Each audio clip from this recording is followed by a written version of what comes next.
दोस्तों, एक बार पति अपनी पत्नी से किसी बात पर नाराज हो गया और अपनी पत्नी को सबके सामने कड़वी कड़वी बातें बोली और ये भी कहा कि तुमने आज तक किया ही क्या है। सारे घर वालों और मेहमानों के आगे अपनी पत्नी की बेइज्जती करने लगा। पत्नी अपनी बेइज्जती होते देख कुछ ऐसा करती है जिससे सबके पैरों तले जमीन खिसक गई। शादी के 30 साल बाद आज उन्होंने बातों ही बातों में किसी बात से नाराज होकर सबके सामने कहा, तूने आज तक किया ही क्या है। सिर्फ घर पर खाना बनाना और बच्चों को संभालना, और वह भी ठीक से नहीं कर सकी। बच्चे भी तुम्हारी सुनते कब हैं, वो अपने मन की ही तो करते हैं। इतने सालों में तुमने उनको कुछ नहीं सिखाया, तभी इतने बिगड़ गए हैं दोनों बच्चे। अपने पति की ऐसी बात सुनकर आज पूरी रात सुनीता को नींद नहीं आई। सुनीता सोचती रही, रोती रही और बुदबुदाने लगी, सच में मैंने आज तक किया ही क्या है। अगर मैंने आज तक इस घर के लिए सच में कुछ नहीं किया तो अब मेरा यहाँ रहने का कोई मतलब नहीं। कहाँ जाना है पता नहीं, मगर बस अब और नहीं। ये सोचते हुए सुनीता अपने पति विशाल को एक चिट्ठी लिखने लगी। मैंने आज पूरी रात सोचा कि तुम शायद सही कह रहे थे। आज तक मैंने किया ही क्या है। कौन हूं मैं, क्या है मेरी पहचान। चाहती तो थी मैं भी आसमान में उड़ना, मगर उड़ने से पहले ही मेरे पंख काट दिए गए। सपना देखने से पहले ही सपना तोड़ दिया गया।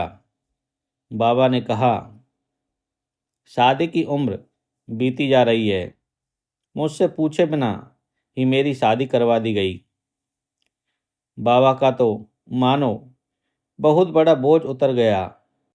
ससुराल में मेरे लिए हर कोई अजनबी सा था, मगर माँ ने सिखाया था कि अब यही तुम्हारी दुनिया है, यही तेरे अपने। अब से इन सबको ही तुम अपने माँ, बाबा और भाई बहन समझना। पति तेरे लिए परमेश्वर है, उनकी कही कोई बात मत टालना। सबको प्यार देके अपना बना लेना। माँ की बात मान के मैंने सबको अपना बनाया। मुझे क्या पसंद है था और क्या नापसंद, इसके बारे में कभी सोचा ही नहीं। इतना लिखते लिखते उसकी आंखें डबडबा उठी, अक्षर झिलमिलाने लगे। चश्मा उतार कर आंखें पोंछी, फिर लिखना शुरू किया। सुबह को आपकी कॉफ़ी और नाश्ता, बच्चों का लंच बॉक्स, बाबा की डायबिटीज की अलग से दवाई, नाश्ता, माँ के घुटनों की तेल की मालिश, आपका टिफ़िन, मार्केट जाना, शाम के खाने की तैयारी करना, माँ को इलाज के लिए बार बार अस्पताल ले जाना, बच्चों को पढ़ाना, उनकी शैतानियाँ बर्दाश्त करना, आपके दोस्त मेहमान बनकर अचानक से आए तो उनके लिए अलग से खाना बनाना। बस इतना ही तो किया मैंने, और क्या किया। इसके लिए अब मुझे कुछ और करना है। अब मैं जा रही हूँ, ये तो नहीं जानती कि कहाँ जाऊँगी, मगर मुझे जाना है।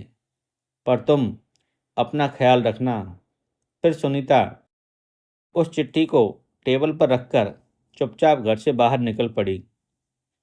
सुबह होते ही बाबूजी अपनी दवाई, नाश्ता और अखबार के लिए बहू को आवाज़ देने लगे।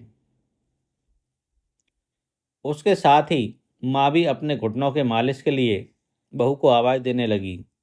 बच्चे भी, माँ हमारा ब्रेकफास्ट कहाँ है। कोई जवाब न पाकर चिंतित हो उठे कि आज माँ कहाँ चली गई। इतना शोरगुल सुनकर सुनीता के पति की भी आंखें खुल गई। क्या हो गया, यह सोचते हुए वो बाहर आया। इतना शोर क्यों मचा रखा है। सुबह सुबह, पापा देखो ना, माँ कहीं दिखाई नहीं दे रही। हमको कॉलेज जाने में देरी हो रही है। अभी तक ब्रेकफास्ट भी नहीं किया। लगता है आज भूखा ही जाना पड़ेगा। दूसरे ने कहा, मेरी किताबें भी नहीं मिल रही। माँ तुम कहाँ हो? बाबूजी ने आवाज़ लगाई, बहू जरा देखो तो मेरा चश्मा किधर है? माँ आवाज़ लगा रही थी, बहू मेरे मालिश की बोतल और दवाई कहाँ हैं? सारा घर जैसे बिखरा हुआ था। सुनीता का पति जोर से चिल्लाया, सब लोग चुप हो जाओ, मैं देखता हूँ वो कहाँ है। यहीं कहीं होगी, कहाँ जाएगी? वो सुनीता को फ़ोन करने लगा, मगर उसका फ़ोन तो कमरे में टेबल पर ही पड़ा हुआ था। उसने देखा फ़ोन के पास एक चिट्ठी भी थी। उसे आश्चर्य के साथ बेचैनी भी होने लगी।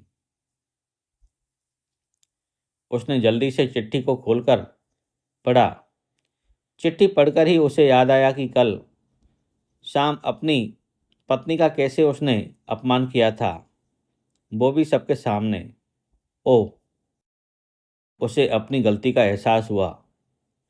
वो उससे माफ़ी मांगना चाहता था, मगर कैसे? उसका कोई अता पता नहीं था। उसने उसके मायके और उसकी सहेलियां सबको फ़ोन कर लिया और पूछ लिया, मगर किसी को नहीं पता कि वो कहाँ गई, किस हाल में है।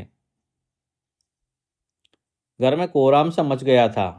बाबूजी और माँ तो जैसे अचानक ही और बूढ़े हो गए थे। उनकी दवाएं, उनका तेल, उनका चश्मा, सब कुछ जैसे भूल गए थे। उनकी भूख प्यास भी बंद सी हो रही थी। बच्चे घर से बाहर ही नहीं निकल रहे थे। बच्चे अचानक जैसे बड़े हो गए थे।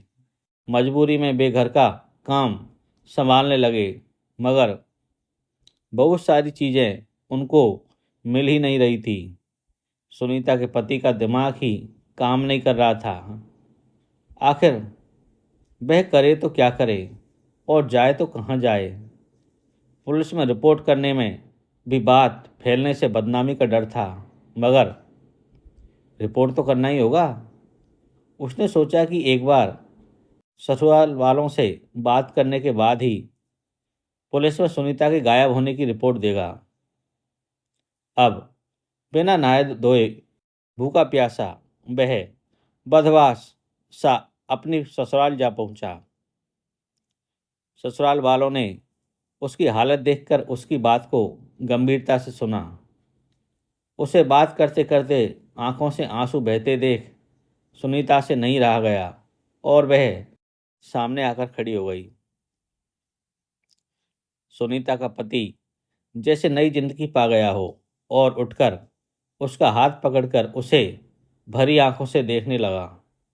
विशाल ने सबके सामने सुनीता से अपनी गलती की माफ़ी मांगी और वापस घर चलने को कहा। नारी का दिल तो वैसे भी बहुत बड़ा होता है, इसलिए वह अपने परिवार को कैसे अकेला छोड़ देती। सुनीता ने विशाल को आंखों ही आंखों में माफ़ कर दिया और पति के साथ घर चली आई। घर में सब लोग बहुत खुश हुए। सबको सुनीता की कीमत का पता भी चल चुका था। अब सभी सुनीता को काम की मदद भी करने लगे थे। अब सारे काम का बोझ सिर्फ सुनीता पर नहीं था। बच्चे अपनी माँ को काम में मदद करने के साथ ही अपनी माँ का सम्मान भी करने लगे थे।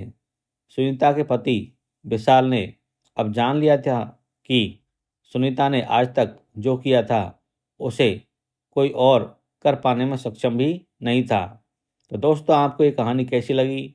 अगर अच्छी लगी हो तो कमेंट करके हमें ज़रूर बताना।